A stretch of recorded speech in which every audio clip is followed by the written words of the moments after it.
कहते हैं राजनीति में कोई किसी का स्थायी दोस्त नहीं होता और ना ही दुश्मन।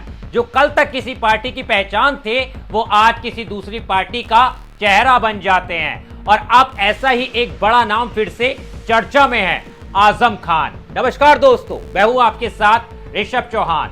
23 महीने जेल में रहने के बाद अब वो आजाद हैं, मगर इस बार उनके इर्द गिर्द जो सरगोशियां हैं वो किसी आम बयान या रैली से ज्यादा खतरनाक हैं। सवाल उठ रहा है, क्या समाजवादी पार्टी के कद्दावर नेता मुलायम सिंह यादव के बेहद करीबी रहे आजम खान अब पार्टी छोड़कर AIMIM में शामिल होने वाले हैं? रामपुर से लेकर लखनऊ तक और लखनऊ से लेकर दिल्ली तक हर राजनीतिक गलियारों में बस एक ही चर्चा है, आजम खान का अगला कदम क्या होगा। 23 महीने जेल में बिताने के बाद आजम खान जब बाहर आए तो उनके शब्दों में सियासी तेवर पहले जैसे नहीं थे। उनके लहजे में एक ठहराव था और उस ठहराव के पीछे कई अनकहे जख्म छिपे थे। उन्होंने जेल से निकलते ही कई इंटरव्यू दिए और उन इंटरव्यू में वो खुलकर बोले, मगर उनके शब्दों के बीच जो खामोशी थी वो बहुत कुछ कह रही थी। मुलायम सिंह यादव ने हमेशा इज्जत दी, मेरा सम्मान किया, लेकिन अब वो वक्त नहीं रहा।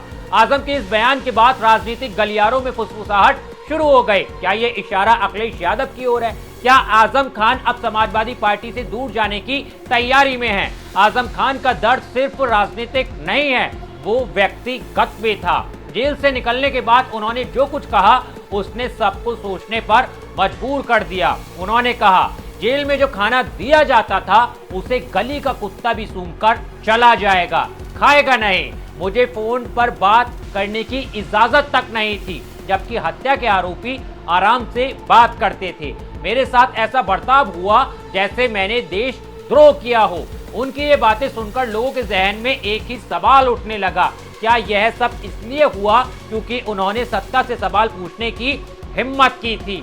और अब जब वो बाहर आए हैं तो उन्होंने एक और चुभता हुआ बयान दिया है, जो शायद सियासत के नए मोड़ की शुरुआत साबित हो सकता है। एक इंटरव्यू में जब उनसे पूछा गया, देश में मुस्लिम समाज की दो बड़ी आवाजें हैं, एक आप और दूसरी AIMIM के प्रमुख असदुद्दीन ओवैसी, फिर क्यों उनके खिलाफ सैकड़ों मुकदमे दर्ज किए गए हैं और ओवैसी के खिलाफ नहीं? तो आजम खान के व्यंग के लहजे में कहा, ओवैसी बड़े अच्छे आदमी हैं, खानदानी हैं, मैं तो चोर उचक्का हूं।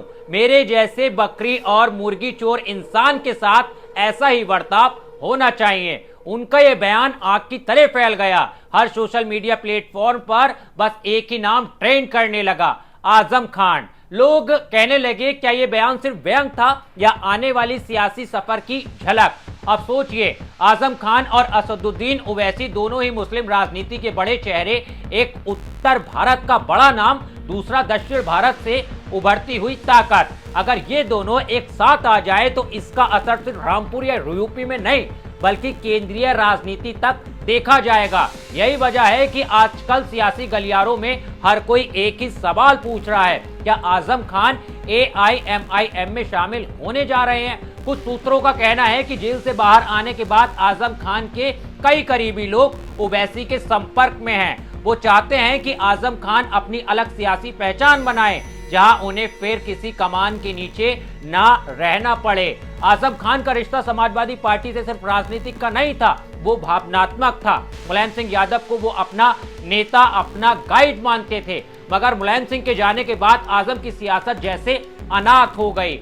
अखिलेश यादव के साथ उनका रिश्ता अब पहले जैसा नहीं नजर आता। कई बार मंच साझा करते हुए भी उनके बीच दूरी साफ दिखाई दी थी। रामपुर में जिस नेता ने स्कूल से लेकर विश्वविद्यालय तक बनवाए, गरीबों के लिए अस्पताल खड़े किए, अब वही नेता अपनी ही पार्टी में हाशिए पर दिखाई देने लगा है। आजम खान कहते हैं, मैं सियासत में सत्ता के लिए नहीं आया था, मैं आया था अपने समाज और अपने शहर के लिए। वो बताते हैं, कभी रामपुर नवाबों के जुल्मों से परेशान था, वहां ना सड़कें थी, ना शिक्षा, ना रोजगार। मैंने वहां विकास की नींव रखी, विश्वविद्यालय बनवाए, अस्पताल बनवाए और सड़कों का जाल बिछाया। उनका दावा है कि आज जो पहचान रामपुर को मिली है वो मेरे संघर्ष की देन है। लेकिन आज वही नेता कह रहे हैं, अब मेरे जैसे लोगों की जगह सियासत में नहीं रही। और यही बात सस्पेंस और गहराई देती है। क्योंकि जब कोई नेता ऐसा कहता है तो इसका मतलब ये होता है कि वो कुछ नया सोच रहा है या नया करने वाला है। अब सवाल उठता है, क्या आजम खान ओवैसी के साथ मिलकर एक नई मुस्लिम राजनीतिक फ्रंट की शुरुआत करेंगे या फिर वो AIMIM में शामिल होकर उसे उत्तर प्रदेश में नई ताकत देंगे? राजनीतिक विशेषज्ञ कहते हैं कि अगर ऐसा होता है तो यूपी की पूरी राजनीति का पूरा समीकरण बदल जाएगा, क्योंकि आजम खान का जनाधार, उनकी कला और अनुभव ओवैसी की आक्रामक राजनीति के साथ मिलकर एक नई लहर पैदा कर सकती है। लेकिन सस्पेंस यहीं खत्म नहीं होता। कुछ जानकार ये भी कहते हैं कि आजम खान का AIMIM में जाना केवल एक अफवाह नहीं है, बल्कि इसके पीछे सच्चाई की बुनियाद रखी जा चुकी है। उनके करीबी लोग कहते हैं कि आजम अब किसी छतरी के नीचे नहीं रहना चाहते, वो अपनी सियासत खुद तय करेंगे। दूसरी ओर समाजवादी पार्टी इस पूरे मामले पर खामोश है। न अखिलेश यादव ने कुछ कहा, न पार्टी के बड़े नेताओं ने, लेकिन उनकी खामोशी बहुत कुछ बयां कर रही है। तो अब सवाल यही है, क्या आजम खान सच में समाजवादी छोड़ देंगे? क्या ओवैसी के साथ मिलकर एक नए सियासी मोर्चा खड़ा करेंगे, या फिर ये सब सिर्फ दबाव की राजनीति है ताकि अखिलेश यादव को आजम खान की अहमियत का एहसास कराया जा सके? राजनीति में कुछ भी संभव है और आजम खान जैसा नेता कभी भी खेल का रुख बदल सकते हैं। एक बात तो तय है, आजम खान चाहे जहां भी जाएं, उनका नाम, उनका असर और उनकी सियासत हमेशा चर्चा में रहेगी। अब निगाहें सिर्फ इस पर हैं कि वो अगला कदम क्या उठाते हैं। फिलहाल इस वीडियो में इतना ही। खैर, आपकी क्या राय है आजम खान को लेकर? क्या आजम खान वाकई में ही समाजवादी पार्टी को छोड़ सकते हैं? तो अपने विचार जरूर रखिएगा। और हाँ, वीडियो पसंद आई हो तो शेयर करना मत भूलना, और इसी तरह की राजनीतिक खबरों के लिए मेरे चैनल को सब्सक्राइब करना भी मत भूलना। मिलता हूं आपसे अगली वीडियो में। जय हिंद।